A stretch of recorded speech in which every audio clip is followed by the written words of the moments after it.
Hello, everyone, and welcome to another Top Agent Commercial Wednesdays. Really excited with this group for today, right? We're just really talking, sharing stories, really just catching up with everything, some best practices of what commercial agents, and just teaching and remembering. Hopefully, we remember that back when we all started and got into the business to the point where we became a successful commercial agent. And really, what did we do afterwards? Because once you're a good commercial agent, we all know there's many opportunities once you build some money, once you build some relationships, connections. And we were just joking, we all are very close, if not there or past it, to get our AARP card. So there's a wealth of knowledge, experience. And really, the best thing about commercial real estate, we have some hell of funny stories we can always share with each other. And, you know, our hardest deals, what we got through to do this. So love to just start by having our guests, our panelists introduce themselves. So first, I'll go with Tom Wynn. Tom, I think you were the first one when I was announced as EXP commercial, and you said I'm in. And I know, what in the hell is a seasoned attorney doing commercial real estate? So when did you kind of make that change from law to commercial real estate? Tom? Hey, Jim, how's it going? Thanks for having me on this panel. Great honor. I started off in law. I was a young lawyer just out of law school, and started with a medium-sized firm doing commercial real estate transactions. I was an associate, and I think I just and I had already gotten my broker's license during law school. I just was really always interested in real estate, and that's why I went to real estate law. The transactions I was, doing transactional work, purchase contracts and things like that for commercial real estate. I noticed that the brokers were kind of the deal makers. They're putting the deals together, bringing buyer and seller together, getting the meeting of the minds, negotiating the terms, and then the lawyers came in after the deal was already kind of negotiated and agreed to, and the lawyer's job was kind of basically to find issues and problems in a deal. And I kind of wanted to be the deal maker versus the deal breaker, So, well, I mean, lawyers don't break the deals, but they definitely their job is to find problems and to slow it down. As it's kind of the they have to build billable hours, and they're not gonna bill if they don't find issues with the deal. So I saw what the brokers were doing, and I wanted to be them. And so then I started doing commercial brokerage. I joined a firm. I was initially at NAI Capital for a long time, and just started segueing into commercial real estate from law. And the legal expertise definitely helped me in my commercial real estate practice. So. Thanks, Tom. And we'll kind of get into the nitty gritty. And also, congratulations on being our top commercial broker of EXP Commercial. So again, thank you for joining us, being a part of it, and growing with us, and really excited to share your story. I'll kind of go by the time people joined us.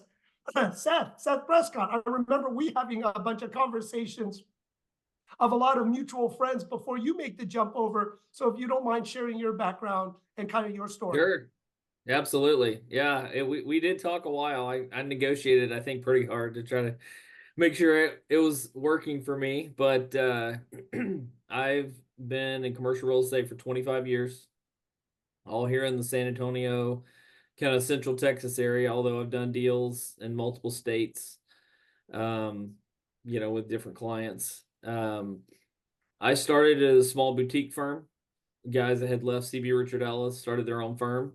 Was with them for 5 years, and then I went in-house with a landlord kind of in-house leasing assignment where I had the largest office complex in San Antonio, over 1 million think it was 1,060,000 square feet in 27 buildings. And during 18 months at that property, I did over 125 transactions on the leasing side. So that's really where I learned how to make it, make it work. Because I was basically the asset manager. As long as I operated inside the box that they gave me, I was doing everything. And from there, I went to CB Richard Ellis for 5 years. Then I went to Stream Realty, which is a regional company. A couple Trammell Crow guys started that, and they've branched out across the country.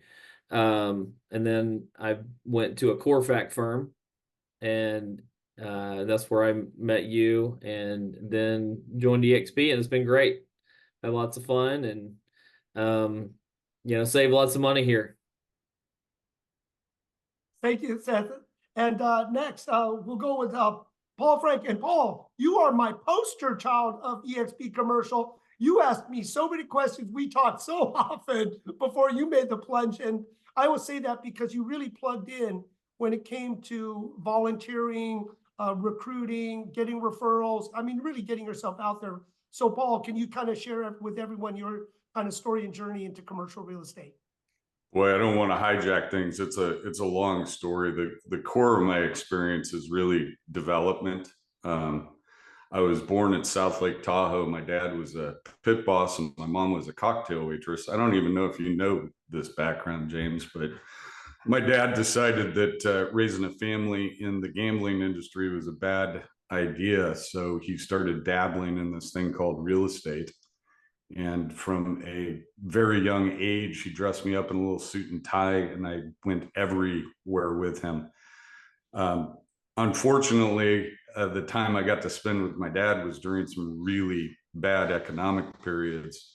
And fortunately, the time I got to spend with my dad was during some really bad economic periods. So the perspective I gained by the time I was 12 years old was unique. I mean, I remember the emotional and physical impact that 19, 20, 21% interest rate loans had on my dad. Before we had all these computers, just to give you an idea of my background, he used to give me a sandwich and a lawn chair and a little diagram, and he was trying to do deals for Southland Corporation, and I would do the car counts. So I'd make marks of which way all the cars went. So I say I've been in the business for nearly 4 decades, but it's really the only thing I've ever done. On the brokerage side, he passed away in the 90s, but he made me get my real estate license and contractor's license when I was 18. I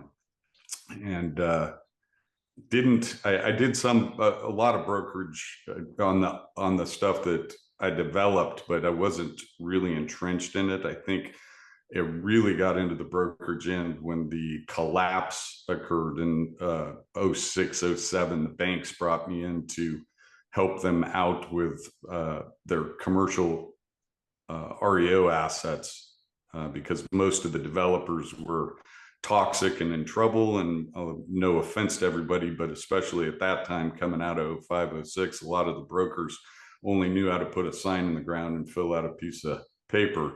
So I spent about 9 years of that I'm actually working on a book about some very interesting case studies and bad decision making and underwriting.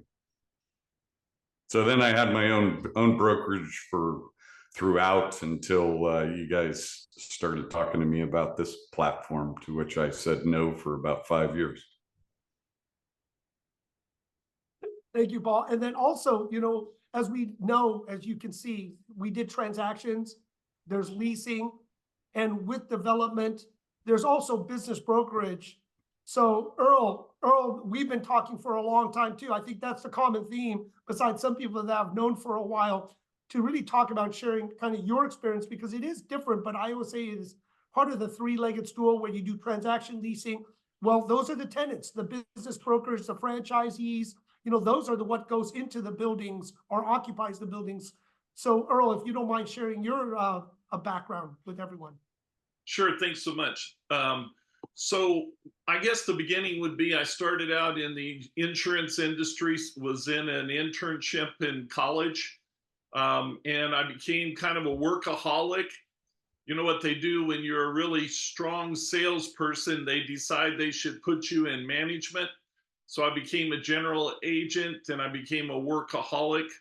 Had a bit of a breakdown when I was that workaholic that led me to a coach in the Nightingale Conant organization. So I decided to get involved in coaching. I thought business coaching was a really good fit for me. Also developed financial advisory firms. So during the insurance years, we grew the insurance agency to over 700 agents. Then we built our financial advisory firm to a little real close to 600 million in assets in the 90s.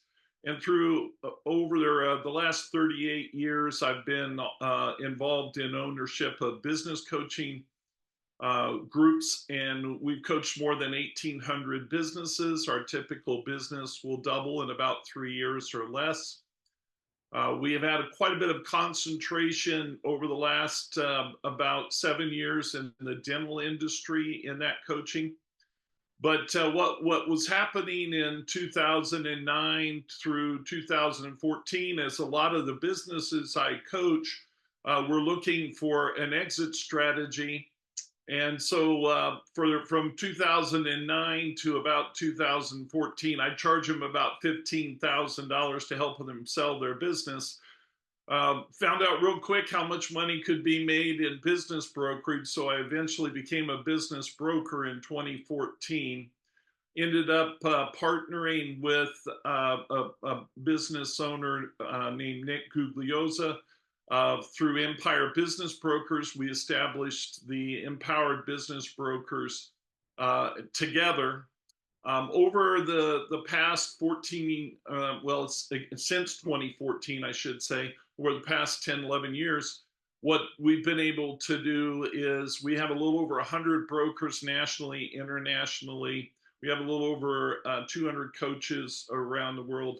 And so we find businesses that either need to grow and have accelerated growth, or we identify the opportunity for their exits, or we team up with our brokers and our referral partners to work on business brokerage deals. And so I've been fortunate enough to average about $17 million per deal that we do. And we found that the business brokerage world has worked very well even when real estate has been a challenge. So it's been a really good ride. We're excited about the future and very thankful that I met you, James, and we had the opportunity to get involved with EXP. Thank you, Earl, and thank you, everyone. So let's just jump right into it. If you can all remember way back when you were juniors or new, because that's what's really important, right? I know different people, we have to talk in stages where, let's say 5 years and less, then it's 5 years to maybe 20, 25 years. And then it's like, okay, we're starting to feel like, I think many of us now, we're getting older. We know in real estate, once you build connections, relationships, knowledge, we can be kicking to, I know some people are 90 years old, they're still in the commercial real estate gig. They love showing up at events, but you know, we know in commercial, there's that first 5 years, especially the first year, tough and challenging. Once you get momentum, put a little money in your pocket, manage your cash flow, right? Very important, because we've all lived through recessions. Getting to then after 5 years to about 25 years, where you start getting into your 50s, where you go, okay, what's my exit? Where am I going? So Seth, I mean, I think more you came from those traditional firms and everything. What would you say to people that are first year in, and how did you kind of break past the first year, which is the hardest year, to kind of building that momentum up? Sure. Well, I was very fortunate. The first year I was on a salary, but it was a very small salary with the firm that I was with, and was able to close a pretty large deal, $6 million transaction, which I got a third of. And so from that point on, I was commission only for the last 24 years, which scared my wife to death many times. I guess for a brief period when I went to work in-house with the landlord, that was right after 9/11.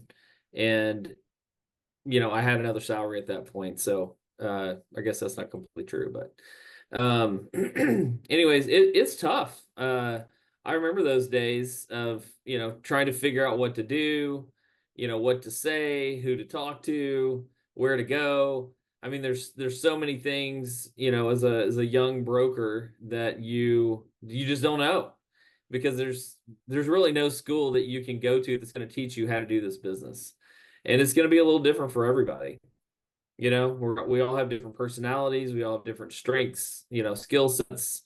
And you have to find what kind of have to find your niche. And I ended up figuring out mine was tenant rep, and buyer representation is what I really like to do. Unfortunately, San Antonio is a small market, and so I have to be a generalist at the same time and be able to do pretty much everything to make a good living here in this market. And so I've learned, I've learned those skills. I mean, it took me 10 years before I actually did a sale transaction. I mean, which is pretty crazy, right? I mean, I'd only done leasing pretty much before. And so it takes time. You have to build, every one deal leads to another. So I would say do deals, that deal is going to lead to the next one. Seth, I'm glad you brought that up. Being a generalist versus an expert, right? Also, who likes door knocking, right? To get your landlords or tenant reps, right? Finding these clients, or cold calling, right? I know that was kind of the rule of the game for many people. I mean, I came from M&M. We're notorious to being cutthroat, cold calling. Every quarter, if you don't do it, you get cut. You get cut by either you don't make enough calls or engagements, or you're not producing enough. You just get cut. And so at our firm, people didn't even talk to you for 6 months unless you got a big deal or some pipeline growing. So, it's good to kind of know, but the nuances, and I'm glad you brought up being a generalist, being a specialist. That's why we have here a leasing business broker, developers. Everyone's doing different things because this is your pathway. And Paul, I want to kind of go to you next, because you kind of grew up in the business.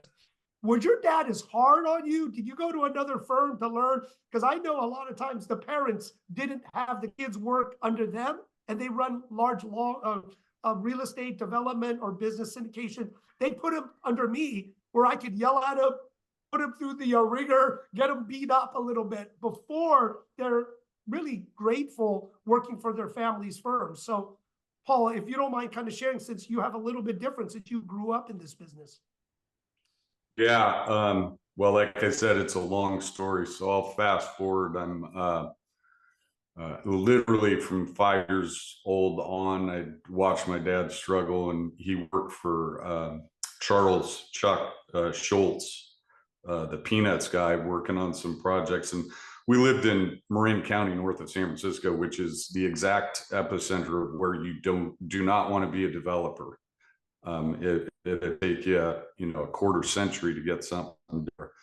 But fast forward, I was in college playing football and lacrosse and having a grand time. And my dad had his second heart attack. And at the time, he was doing a bunch of build-a-suits for Burger King. And I knew a lot of those guys. My dad was in the hospital. I had a older half brother that was on the construction side, who said he didn't want anything to do with the office part of it. So I had to leave college, came back, and actually went up to Seattle to meet with Burger King, John Lang and the team. Flew into Seattle, and it was my first experience realizing the car when you're 18. Finally figured out how to get to corporate. Showed up at the meeting, and everybody's up there, and they said, "Hey, we're really sorry about your dad, but you have some contractual obligations. Can you meet him?" And I said, "Yeah, no problem." And I went back down to my illegally rented car and sat there and cried for a couple hours thinking, what the hell am I going to do? So I learned by trial by fire, literally. I had no choice whatsoever. Paul, and I think that's the thing where we've all gone through it, had that wake up and whether we wanted to do this business or not, you know, really double down and keep going. And the grip, tenacity, I know most of our successful commercial agents that I've watched a pattern, right? Like we always take these disc profiles, are athletes, military, and entrepreneurs, right? That have gone through this because they just keep grinding and going and grit, and they don't take a second option or any failure. So it keeps going. I'd like to add, Tom. So Tom, when you transitioned from law to being a broker, no salary, hopefully you saved up good money and good momentum. You know, how did you kind of transition that? I have a kind of that salary at a law firm to I'm just on a broker. So how did you transition, let's say, from a professional role as a service to commercial brokers to actually just being a broker and just building your business, building your brokerage business? Yeah, it wasn't a really clean cut. I was actually still practicing law while I was starting brokerage. It's just that the brokers kind of took off pretty quickly. And then I was at a point where I was ready to quit. But I really started with friends and family. And my first listing was my mom's 6-unit apartment building. And it was like $600,000, you know. And you know, I think you know, what I was pretty good at was cultivating relationships. So the buyer of that building, you know, they called me directly, and you know, I double-ended the deal, but I ended up being you know, friends with that buyer, and apparently she and her group had a lot of money. You know? And you know, I was just, you know, I asked her what she was looking for and what her friends were looking for, and my second deal ever was a $12 million shopping center. Wow. Yeah, and back then that's probably like 50 million today, right? But yeah, it's and then, you know, you build relationships from those buyers and that. So I would advise people to start with low-hanging fruit and look for friends and family, friends of friends, people that trust you or know you and will give you a break in terms of, hey, you know, if you get this property sold, or you can find me an investment or something like that, and they can yeah, that you have an existing relationship with. That's what I would start with. Cold calls are good, but as a junior, it's pretty difficult to get a listing, unless you have a really good senior with a lot of experience. But on your own is really hard because you don't have any experience, and they're going to ask you, you know, how many deals have you sold? But unless you're partnered with a good senior or a good track record, big firm, you might be able to get listings. But yeah, start with friends and family, and, you know, really cultivate those relationships. You know, be and it's a really talent-based business. I think I think the reason why clients come back is because I actually make them money. So you have to be able to identify opportunities that are actual money makers, and if your clients make money, they're pretty loyal, because they look to you for expertise. So if you perform, you're going to do well in this business. So.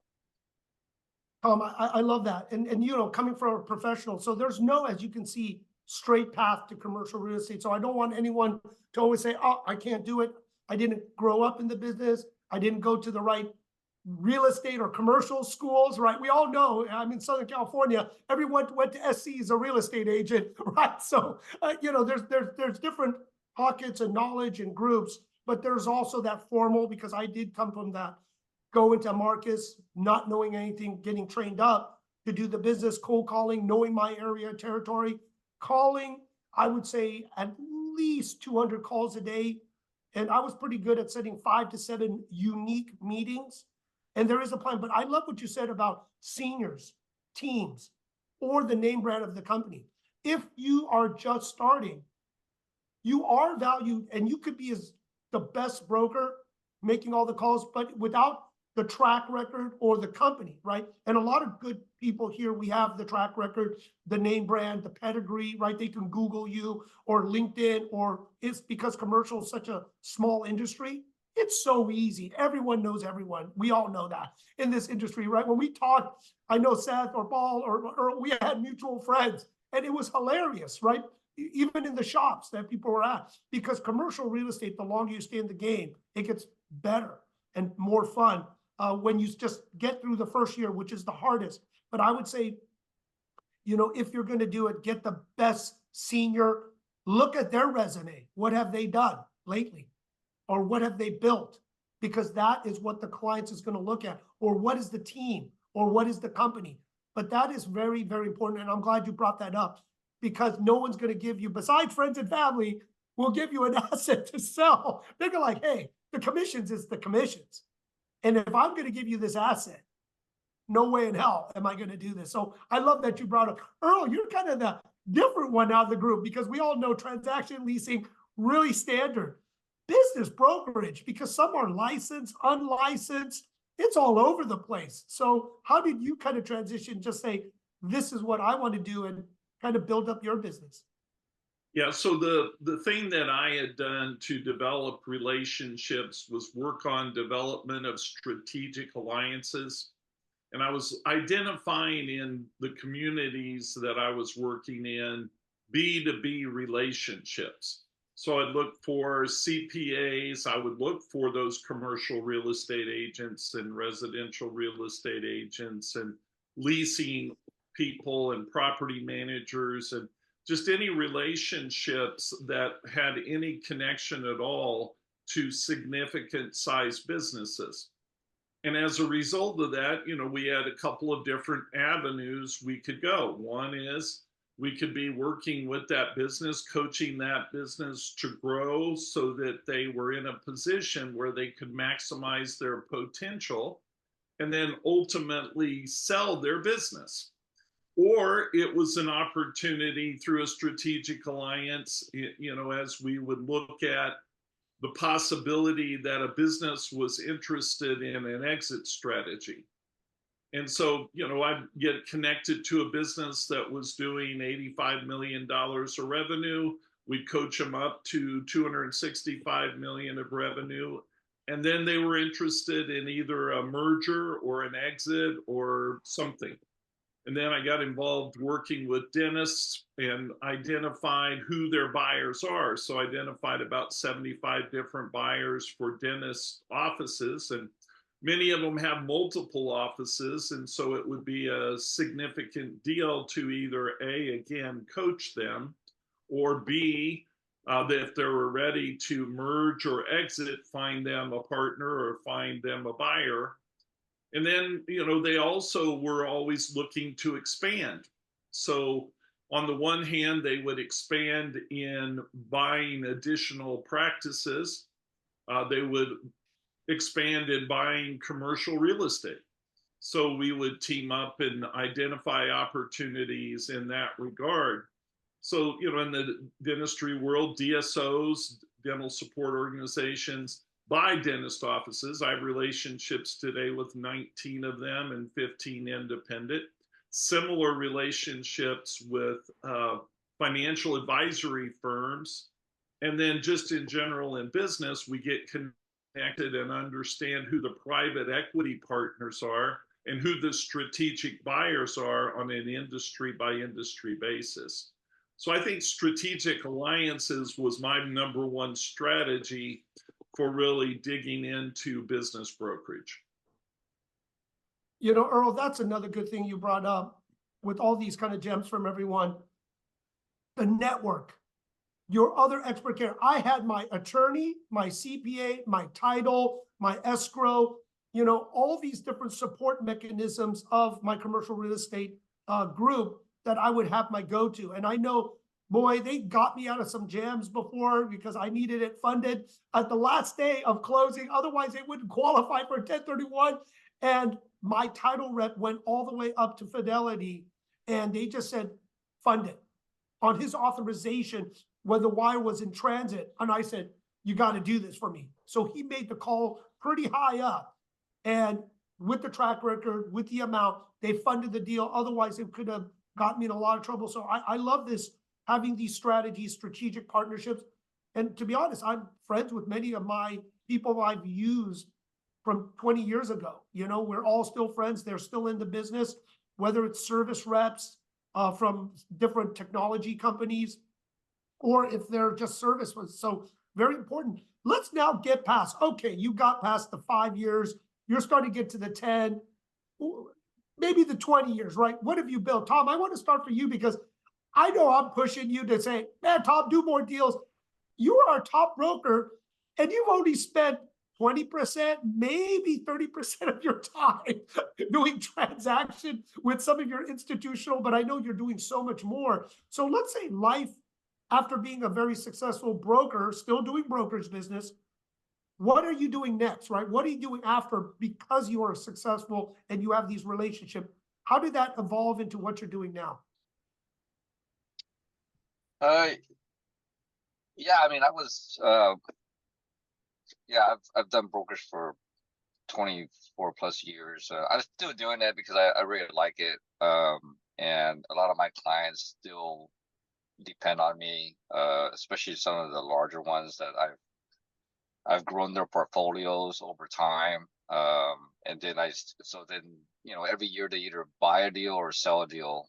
And, I'm kind of their go-to, kind of like a portfolio manager almost, and kind of evolved into that. But I'm basically an investment broker, right? So I represent commercial real estate investors, and they buy investment deals. They buy shopping centers, apartment buildings, and office buildings, things like that. And you kind of go with the trends of the market. Some years industrial is hot, some years right now office is horrible. So you have to navigate these industries with your clients. But as an investment broker, I find deals. Basically, that's my job, and I find deals for my clients. And sometimes when you find a particularly good deal, you kind of want to buy yourself. And I think if you work in the business long enough, you run into you become friends, or you build relationships with people you've made money for, and you're in a position where, hey, instead of me selling this deal to you, can I partner with you? I'm gonna work on a profit basis. I'll put in 5% of the capital, or 5 or 10% of the capital. You put in most of it, and I would get a higher profit share because I want to do all the work to add the value to the property. Whether it's bringing in new tenants, or or doing entitlements, things like that to add value to the property. And I would get a higher profit share if I made you money, only on profit, obviously. And so it's performance based. And so that's kind of morphed into what I do now. I do a lot of development. I buy land and I entitle it and I sell it to home builders. A lot of my business is land brokerage to the national home builders like Lennar, KV Homes, things like that. So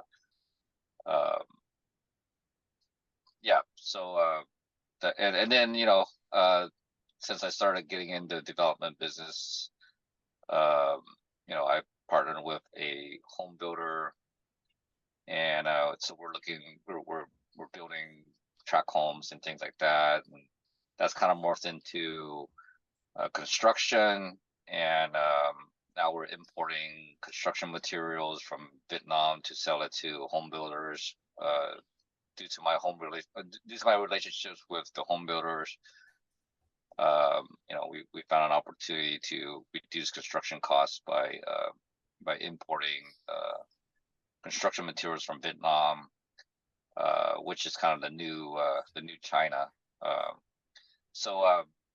Yeah, that's kind of how I morphed into it. But if you put yourself in the middle of people who are buying large deals and you make money for them, you can position yourself to be a principal versus a broker.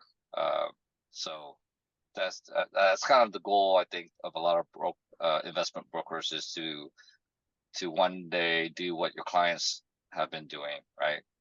So I think I think I'm starting to do that now. Within the last like 6-7 years, I've been spending most of my time doing that. So. Thank you, Tom. And that's right. As most people go on the broker's path, they become syndicators, developers, or growing the brokerage, adding other services, capital markets, property management. And that's just normal evolution, just to let everyone know that that's normal what you grow. But these relationships connecting, I guarantee this group right here calling and talking, we'll probably get on another, maybe for case study, we'll put a project together, because I can already see the wheels spinning in everyone's head. So Seth, doing brokerage, did you buy building? Did you syndicate? Did you develop? Did you create some other businesses?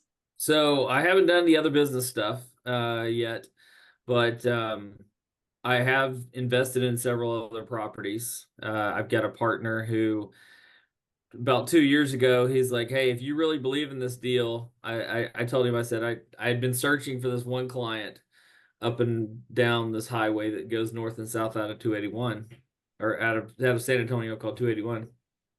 And I found this property that was kind of like hidden.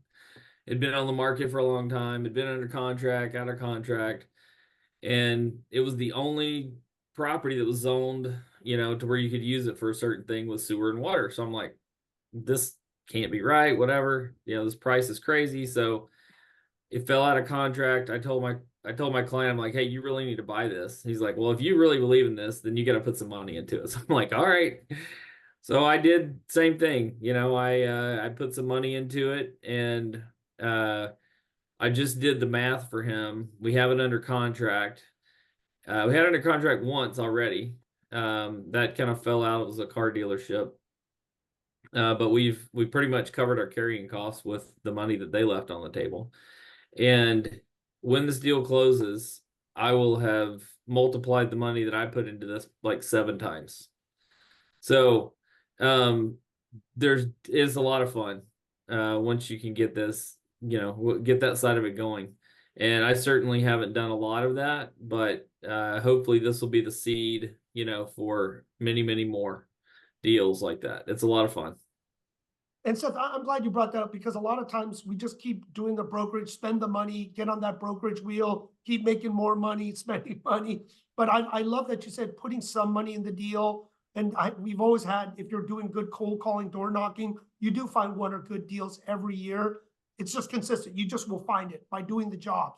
And I said, if you want to be a good broker, don't just do the brokerage, invest, whatever capacity, because you really get to be a principal, understanding what does it look like right behind the scenes to really manage, run the numbers to an exit. And then you hopefully syndicate and put some deals together without OPM, right? Other people's money, and with your clients, especially if you're finding the deals that is not listed out there. You're finding off-market deals. One of the other brokers in town who started his own firm, I highly respect. I remember reading an article that he wrote where people, somebody interviewed him, and he's like, "My biggest regret is not, investing in good deals earlier." And I'm the same way. I mean, when I was at CB, they really discouraged you from investing in anything. Like, they didn't want to compete with their clients. And it kind of took me a long time to get past that, to where, I started looking for stuff and thinking differently. So you have to think differently. You always have to put your clients first, and give them the opportunity. But, you know, there's no reason for you not to ask the question, like, can I be involved in this? Can I, you know, can I invest in this? Can I do what Tom said and you know, put in the sweat equity and get a higher return because of that? That was really good. And Seth, I always told people, yeah, take care of your clients, don't take the listing. But if you're cold calling, door knocking, off market, you just put it together. Full disclosure, I will say for everything, it's not worth losing your reputation or any licensing. Stupid. But I'd say don't take the listing and buy your own listing using a straw buyer. I mean, we all know the ways people get around and sniff out deals. But if you're making it, going direct, doing the work, right? Doing the work and just putting it in a blind fund, maybe giving it to a group you trust to invest for you. You know, there's many ways, but it's just full disclosure all the time. It's not worth losing your integrity, especially your reputation in the market. And we all know another deal will come along. Absolutely. So Paul, you develop, I think you're the Dutch Bro King, right? So what are you doing now? Because you did start here and start expanding your kind of empire. And I would say that it's more than just brokerage business. Yeah, like I said, development was really the foundation. Brokered our own projects or my own projects. Done a lot of Dutch Bros and other build to suits. We're primarily doing focus brands and Dutch Bros right now, mostly in California, but we've done stuff all over United States.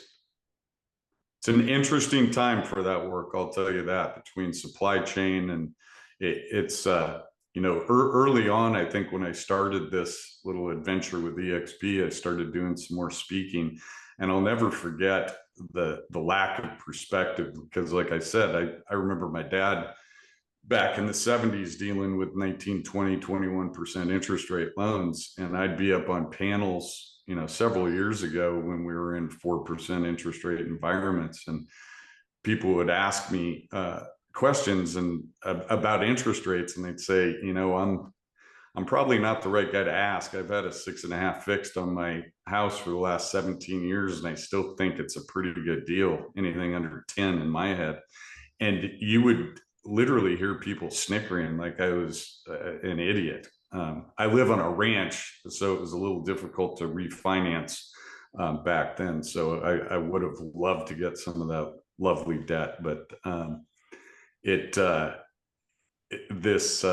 this rate environment, cap changes, it's been a challenging time, and I'm pretty involved with merchant developers all over the US, and the lack of perspective and chances of interest rates and cap rates changing going back from the inception of projects to the exiting was just pretty phenomenal to me. In fact, one of the companies that we work for, the head of real estate, hit me up. I don't know, it's probably been a year and a half or whenever things changed. And he said, hey, how are you? And this is a very tenured, very experienced head of real estate. And he said, how are you performing on this stuff? And I said, what are you talking about? And he said, we've got companies dropping all over the place that can't perform on these build to suit deals. And I said, well, number one, everybody's paying too much for the land. And number two, I performed everything at a 6.6 instead of a 4.4, meaning a 6% interest rate environment and a 6 cap exit, where these people were looking at a 4 cap and a 4 interest rate environment is like this fixed mathematical concept, like pi 3.14. Like the chances of it going over 4.5 was like insane. It was really interesting. All education has a price tag, though. A lot of them have a different perspective now.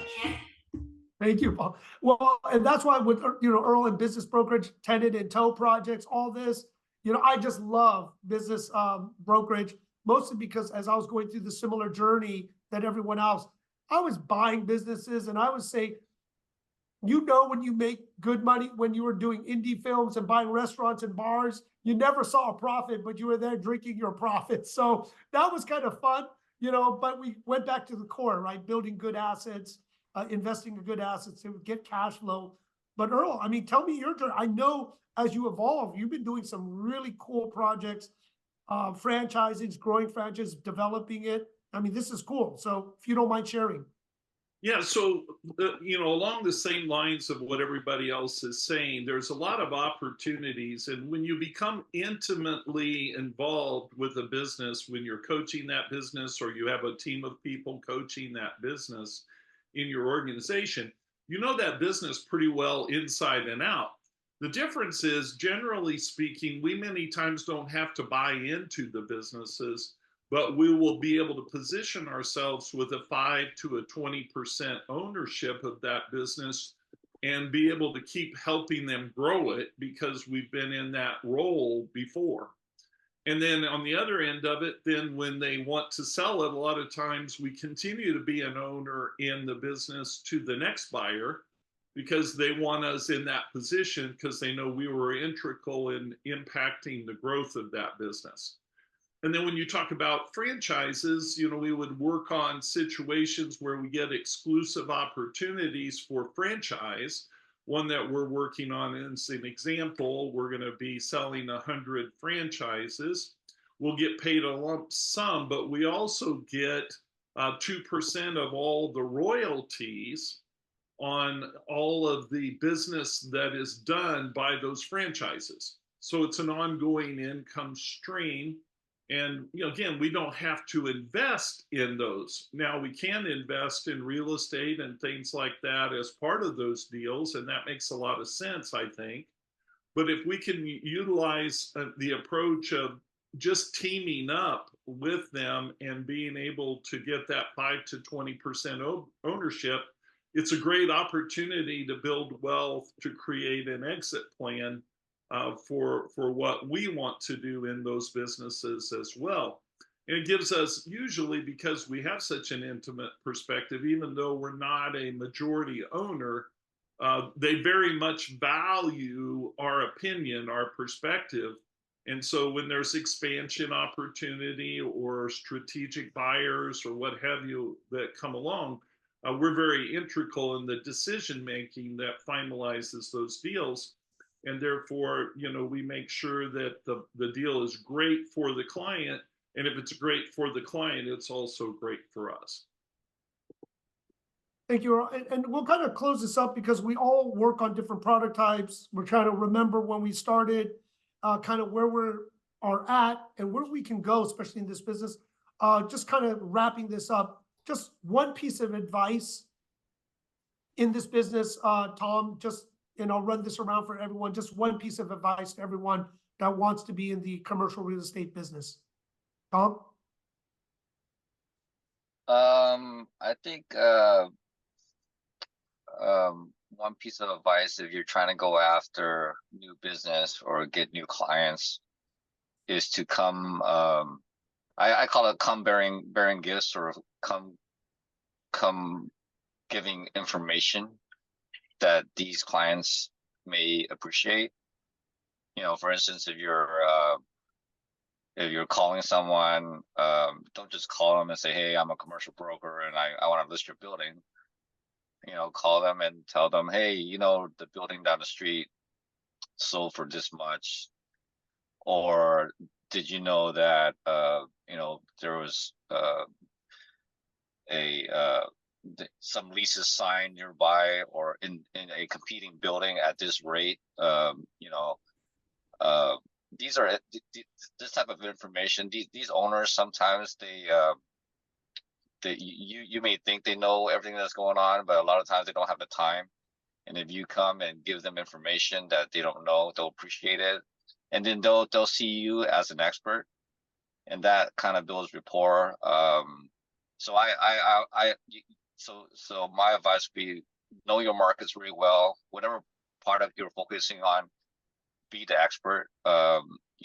Constantly keep up to date on who's buying, who's selling, who's leasing.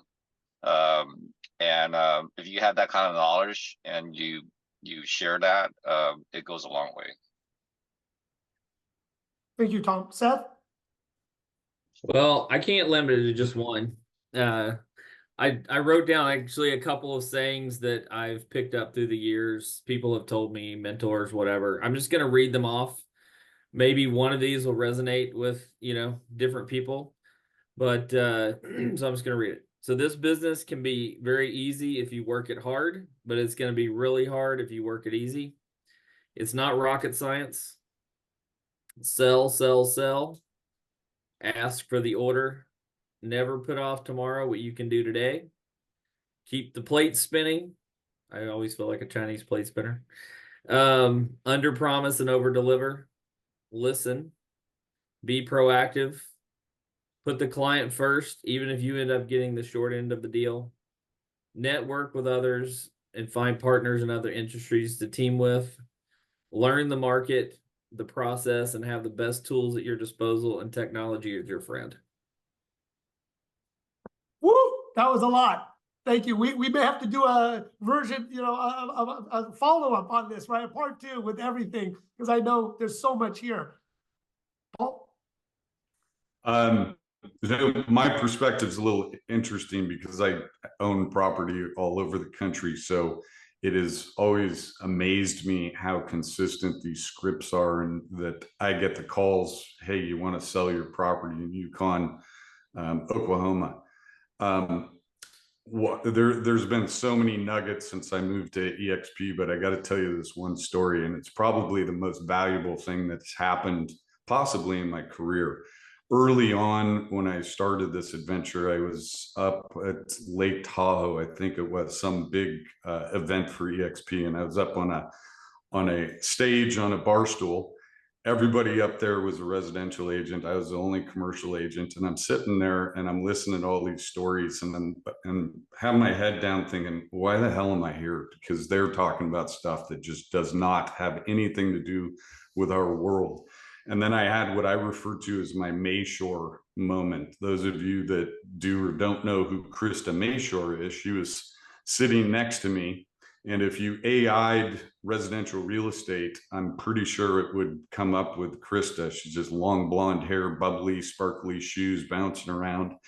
And she's talking about marketing and all these things. And I put my head down again, and I'm like, gosh, I'm thinking about loan applications and all sorts of stuff. All the reasons I shouldn't be listening to this crap. And she says this, somebody asked about marketing, and she said, well, my philosophy is if everybody's doing it, you probably shouldn't be doing it. And if nobody's doing it, you might want to think about doing it. And I literally lifted my head up and I thought, what did she just say? And then she repeated it. And I know it sounds stupid, but it was my Mayshore moment. I'm like, nobody in commercial does any of this stuff. Every phone call I get from every global in the country on my properties is virtually the same script. And it doesn't mean it's the right thing to do. So that was a fork in the road. And I started doing, as you know, James, a lot of things that I had never done before. And it's been very fruitful. I love that. Open-minded, listening and learning from everyone. I mean, that's what helps us in life, always being a student of life, student of learning. So no, thank you, Paul, for that. Earl? Yep. Yeah, so what I would say, first of all, some just basic fundamentals: always be on time, do what you say you will do, no matter what it is that you promised. You got to be on top of that. You got to be focused on actually accomplishing what you set out to do. Get out of your comfort zone. When you're in that comfort zone and you're doing the things that are easy to do, you're not going to have the success that you could have. So you really got to get out of your comfort zone, and along the lines of what Paul was saying, you've got to be in a position where you recognize what everybody else is doing, and many times you got to do the opposite. And, in 2007, 2008 with businesses, people were wanting to pull back. They were wanting to pull back because they thought, we're in trouble and we're going to lose everything. And those that were most successful were the ones that kicked it up a gear. They were doing more marketing. They were doing more training. They were doing more focused sales training and things that needed to be done. So, when people get caught up in things like interest rates are up and inflation and all that, what is it that you can do to turn a challenge into an opportunity? Always be thinking, what can you do to turn this challenge into an opportunity in your business? That's what caused me back in 2007-8 to start dealing with people and saying, hey, rather than taking a coaching fee, I'll take an ownership position of the business. And ultimately, if you can grow things for people and make things work for them, you know, it's Zig Ziglar says, is you help enough people get what they want, you're going to get what you want. Oh, that is a perfect way, you know, and this will be recorded so everyone can go back. Please reach out to all our speakers. You know, thank you, Tom, Seth, Paul, Earl, being here, being part of the team, giving back always, sharing with others. Definitely reach out to them. And one thing that I want to add in this time, like doing something different, commercial agents now are starting to get into social media. Build your brand. I can't say it more than anything else. As this life is really disrupting and changing with AI technology, many people are saying, well, is my job going to be here 1 year, 2 year, 5 year, 10 year? Build your brand, because what it does is build your credibility, build your network, and you can move it to sell widgets, to do whatever you need, to have a network, to ask for favors or help. But build a brand you could carry and be portable in this time that everyone is building their own brand, their own influence. So I would just say, again, thank you to the panelists. Thank you all. Thank you for being good friends and having years of conversations. And I look forward for everyone joining us on Top Agent Nation every Commercial Wednesdays. Great programs, great speakers, but the biggest thing is please connect with everyone. Everyone stay safe. Have a great summer vacation still. We're not over yet. And I know a lot of kids are going back to school. Mine's is in the year-round school. So again, thank you, everyone. And I always just say, let's pray for our country. Let's pray for unity. So everyone, thank you so much. Please join us every Wednesday.